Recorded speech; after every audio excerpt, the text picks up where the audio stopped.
Hamas തലവൻ ഇസ്മായിൽ ഹനിയ കൊല്ലപ്പെട്ടതിനെ തുടർന്ന് ആക്രമണ ഭീഷണി മുഴക്കിയ ഇറാനെ പ്രതിരോധിക്കാൻ ഭൂഗർഭ ബാങ്കറുകൾ നിർമ്മിക്കാനൊരുങ്ങി ഇസ്രയേൽ. സുരക്ഷാ ഏജൻസിയായ ഷിൻ ബെനിറ്റാണ് ബാങ്കറിന്റെ നിർമ്മാണ ചുമതല. ഒരുപക്ഷേ രാജ്യത്തിന് നേരെ ആക്രമണം ഉണ്ടാവുന്ന സാഹചര്യങ്ങളിൽ പ്രധാനമന്ത്രി ബെഞ്ചമിൻ നെതന്യാഹുവിന് കീഴിലുള്ള മന്ത്രിസഭ ഈ ബാങ്കറിന് കീഴിൽ നിന്നാകും പ്രവർത്തനങ്ങൾ ആസൂത്രണം ചെയ്യുക എന്നും ഇസ്രയേലി പത്രപ്രവർത്തകർ ബെൻ കാപ്സ്റ്റീൽ റിപ്പോർട്ട് ചെയ്യുന്നുണ്ട്. കമാൻഡ് ആൻഡ് കൺട്രോൾ എന്ന പേരിട്ടിരിക്കുന്ന പുതിയ ബാങ്കർ ടെൽ അവീവിലെ കിരിയ മിലിറ്ററി ബേസുമായും ഇസ്രായേലിലെ മറ്റ് ബാങ്കറുകളുമായി ബന്ധിപ്പിച്ചിട്ടുണ്ട്. ഇനി ദീർഘകാല താമസത്തിനായി നിർമ്മിച്ചിരിക്കുന്ന ഈയൊരു ബാങ്കർ എല്ലാവിധ ആക്രമണങ്ങളിൽ നിന്നും സംരക്ഷണം നൽകുന്നവയാണെന്നാണ് ചൂണ്ടിക്കാണിക്കുന്നത്. ഇതാദ്യമായല്ല ഭൂഗർഭ ബാങ്കറുകൾ ഉപയോഗിച്ച് ഇസ്രായേൽ സൈന്യം യുദ്ധം ചെയ്യാൻ ഒരുങ്ങുന്നത്. 201 കിരിയ ബേസിന്റെ കീഴിലുള്ള സിയോൺ കോട്ട എന്ന് വിളിക്കപ്പെടുന്ന ന്യൂക്ലിയർ പ്രൂഫ് ബാങ്കർ ഉപയോഗിച്ച് ഇസ്രായേൽ ഡിഫൻസ് ഫോഴ്സ് യുദ്ധം ചെയ്തിരുന്നു. ഇറാന്റെ പുതിയ പ്രസിഡന്റായി ചുമതലയേറ്റ മസൂദ് പെസ്കിഷ്യാന്റെ സത്യപ്രതിജ്ഞാ ചടങ്ങിൽ പങ്കെടുക്കാൻ ടെഹ്റാനിലെ ഗസ്റ്റ് ഹൗസിൽ എത്തിയ ഹനിയ സ്ഫോടനത്തിൽ കൊല്ലപ്പെടുകയായിരുന്നു. ഇത് ഏറ്റവും കൂടുതൽ പ്രകോപനം നടത്തിച്ചു.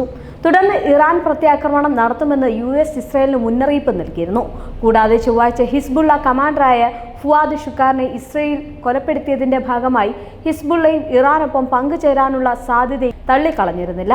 ഇറാൻ ഏതുതരം ആക്രമണമാണ് ഇസ്രായേലിനെതിരെ പ്രയോഗിക്കുക എന്ന കാര്യത്തിൽ ഇതുവരെ ഒരു വ്യക്തത ലഭിച്ചിട്ടില്ല. എന്നാൽ ഏപ്രിൽ ഇറാന്റെ സിറിയയിലെ കോൺസുലേറ്റ് ആക്രമണത്തിന് മറുപടിയായിട്ട് നൂറുകണക്കിന് മിസൈലുകളും ഡ്രോണുകളും ഉപയോഗിച്ച് ഇറാൻ നടത്തിയ അതേ രീതിയിലുള്ള വ്യോമാക്രമണം തന്നെയാവും ഇനിയും നടത്തുക എന്നാണ് സൂചനയുള്ളത്. എന്തു തന്നെയായാലും അന്നത്തെ ആക്രമണത്തിൽ വലിയ നാശനഷ്ടങ്ങൾ ഇസ്രായേലിന് സംഭവിച്ചിരുന്നില്ല. മാത്രമല്ല ഇസ്രായേലിന്റെ അയൺ ഡോം എയൺ സിസ്റ്റങ്ങൾ അന്ന് തുണയായെങ്കിലും നിരവധി മിസൈലുകളെ ലക്ഷ്യസ്ഥാനത്തേക്ക് എത്തിക്കാൻ ഇറാന് സാധിച്ചിരുന്നു. ഇനി ഇസ്രായേൽ പ്രതിരോധ മന്ത്രി യെവ് ഗാലന്റ് കഴിഞ്ഞ ദിവസം മുതിർന്ന സൈനിക പ്രതിരോധ ഉദ്യോഗസ്ഥരുമായിട്ട് കൂടിക്കാഴ്ചയൊക്കെ നടത്തിയിരുന്നു. ഇറാനും അവരുടെ പ്രോക്സി ഗ്രൂപ്പുകളും നടത്തുന്ന ആക്രമണങ്ങളെ എങ്ങനെ പ്രതിരോധിക്കണമെന്നാണ് യോഗത്തിൽ ചർച്ച ചെയ്തത് എന്നും പ്രതിരോധ മന്ത്രാലയം പത്രക്കുറിപ്പിൽ അറിയിച്ചിരുന്നു. ഇസ്രായേലിന്റെ കരുത്ത് അത്ര ചെറുതല്ല, അത് നമുക്ക് എല്ലാവർക്കും അറിയാവുന്ന ഒരു കാര്യമാണ്. രാഷ്ട്രീയ സ്വാധീനം, സൈനിക ശേഷി, ഇന്റലിജൻസ് മികവ് എന്നിങ്ങനെ പല മേഖലകളിൽ മുന്നിലുള്ള രാജ്യമാണ് ഇസ്രായേൽ.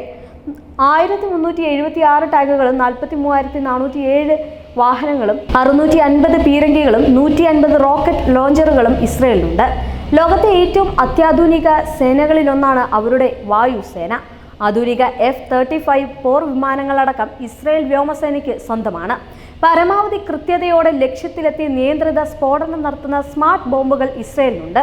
612 യുദ്ധവിമാനങ്ങളാണുള്ളത്. 500 മെർക്കാവ ടാങ്കുകളാണ് ഇസ്രായേലിന്റെ കരയുദ്ധത്തിലെ കരുത്ത്.